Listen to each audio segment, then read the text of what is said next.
जन्म लेने वाले हमारे महापुरुष महात्मा ज्योतिबा फूले आए और जिन्होंने इस देश के अंदर बहुजन समाज की दुखती रगों को पकड़ा और उनके कारण को जान लिया। उन्होंने कहा कि विद्या बिना मति गई, मति बिना गति गई, गति बिना शूद्र के पास पैसा नहीं है, धन गया, और धन गया तो शूद्र उदास हुआ और इस देश में गुलाम बना दिया। अब आप समझ लीजिए मैंने कितनी बड़ी बात को बोल दी। इस देश के अंदर बैठी सरकारें आपकी विद्या को छीनना चाहती। और आज जितने भी लोग इधर बैठे हुए हो या मंच के ऊपर बैठे हुए हो, इस देश में अगर आगे बढ़े हो तो संविधान और शिक्षा के दम पर आगे बढ़े हो, किसी और के दम पर नहीं बढ़े।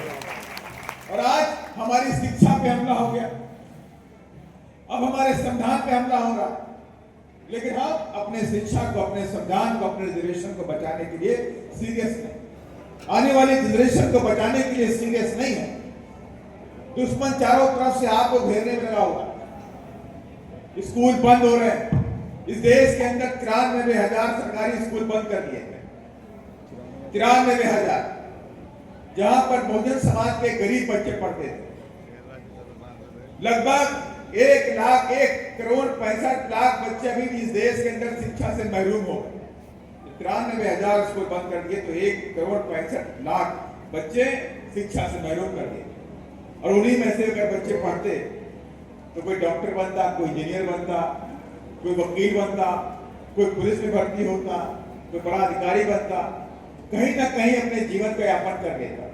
लेकिन जब शिक्षा के लिए आपके स्कूल बंद कर दिए गए तो वो बच्चे बड़े होंगे और बड़े होकर मजदूर बनेंगे, अधिकारी या कहीं सरकारी नौकरी में नहीं जा पाए।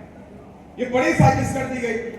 दुश्मन को लग गया था, दुश्मन ने कई प्रैक्टिकल दौर पे दौर आप पे कर दिए।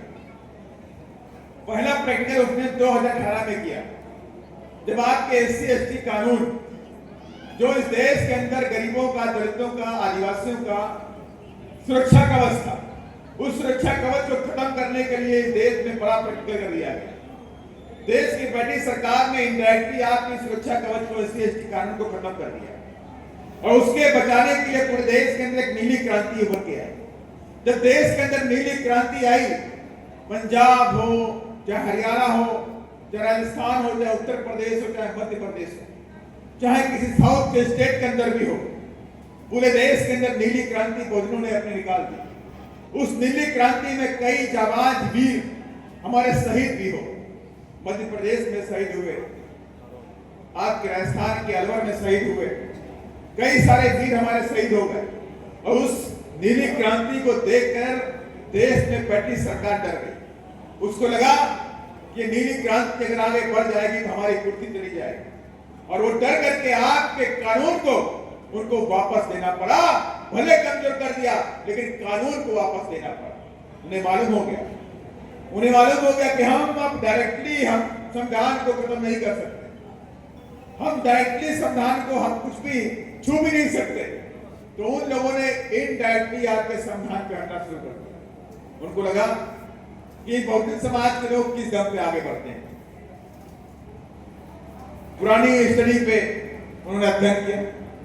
उनको लगा कि इस देश में बहुजन समाज के लोग आजादी के बाद बाबा साहब के अथक प्रयासों से देश में शिक्षा ग्रहण शुरू की और शिक्षा के दम पे डॉक्टर बने, इंजीनियर बने, शिक्षा के दम पे अधिकारी बने, IAS बने, IPS बने, SDM बने, तहसीलदार बने, लेखपाल बने।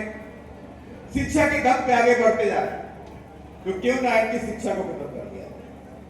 अगर शिक्षा ही नहीं रहेगी तो इनके बच्चे आगे नहीं बढ़ सकते, तब इनके बच्चे गुलाम पैदा होंगे, तब इनके बच्चे मजदूर पैदा होंगे।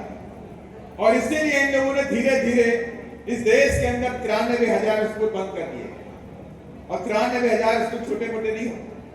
आपके हरियाणा के अंदर भी इन लोगों ने बड़ी साजिश के तहत सरकारी स्कूलों को बंद करने का काम किया। क्या लेकर किया है? चिराग योजना लेकर किया है और कहा सरकारी स्कूलों में जो पढ़ेगा उसे वजीफा नहीं मिलेगा, प्राइवेट स्कूलों में पढ़ेगा उनको वजीफा। ऐसा ही था मेरी समझ, चिराग योजना कहता है। अब आप के बच्चे क्या करेंगे? आपको लगा कि भाई वहां वजीफा मिल रहा है, यहाँ तो वजीफा भी नहीं मिलेगा। प्राइवेट वाले अच्छा पढ़ाते हैं, सरकारी वाले खराब पढ़ाते हैं। लोगों ने अपने बच्चों को निकाल करके वहां पर भर्ती कर दिया। कुछ दिनों के बाद सरकार बोलती कि सरकारी स्कूलों को पढ़ने नहीं आ रहा, इसलिए अब सरकारी स्कूलों की जरूरत नहीं, हम सरकारी स्कूलों को बंद कर दें, सरकारी स्कूल बंद कर। कुछ दिन के बाद बोलेंगे कि भाई अब वजीफा बंद हो गया। कुछ सालों के लिए योजना लेकर के सरकार आई थी, अब आपको 2000 रुपए 3000 रुपए फीस देने पड़े। अब आप बताइए, इस देश के अंदर रिजर्वेशन को खत्म करने के लिए देश में भर्ती बंद कर दी गई, रेलवे में भर्ती बंद कर दी गई।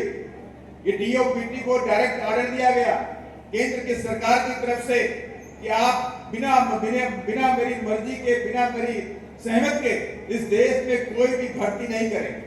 आप देखिए, बीएसएनएल में भर्ती बंद हो गई, ईआईएल में भर्ती बंद हो गई, आईओसीएल में भर्ती बंद हो गई, ओएनजीसी में भर्ती बंद हो गई, सेल में भर्ती बंद हो गई, होम मिनिस्ट्री में भर्ती बंद हो गई, शिक्षा विभाग में भी भर्ती बंद कर दी, शिक्षा विभाग के अंदर भर्ती बंद कर दी। एक आंकड़ा सरकार ने दिया कि केंद्र की सरकार में, ये पिछले 4 साल पीछे का आंकड़ा है, कि 10 लाख सरकारी नौकरी खाली पड़ी। लेकिन अगर मैं बात करूं 1980 की, 1980 में इस देश के अंदर 2.5 करोड़ लोग सरकारी नौकरियों में थे, 2.5 करोड़ लोग सरकारी नौकरी कर रहे थे। और अगर आज की मैं बात करूं 2026 की, तो 1 करोड़ 20 लाख लोग सरकारी नौकरी करते हैं मात्र। आप समझिए, 1980 में आपकी जो पॉपुलेशन होगी वो 90 करोड़ के आसपास रही होगी, 80 करोड़ के आसपास रही होगी। जब आज आप 145 से 150 करोड़ के आसपास पहुंचने वाले हैं, तब आपके पास उतनी नौकरी भी नहीं है जो 1980 के अंदर हुआ करती थी। और पॉपुलेशन के हिसाब से देख लें, सारे डाटा भी देख लें, ऑल इंडिया एम्प्लॉइज फेडरेशन का जो रिकॉर्ड है उसके हिसाब से भी देख लें, तो इस देश के अंदर आज भी 1 करोड़ 25 लाख से 30 लाख नौकरियां खाली पड़ी हैं, लेकिन सरकार उसको भरना नहीं चाहती।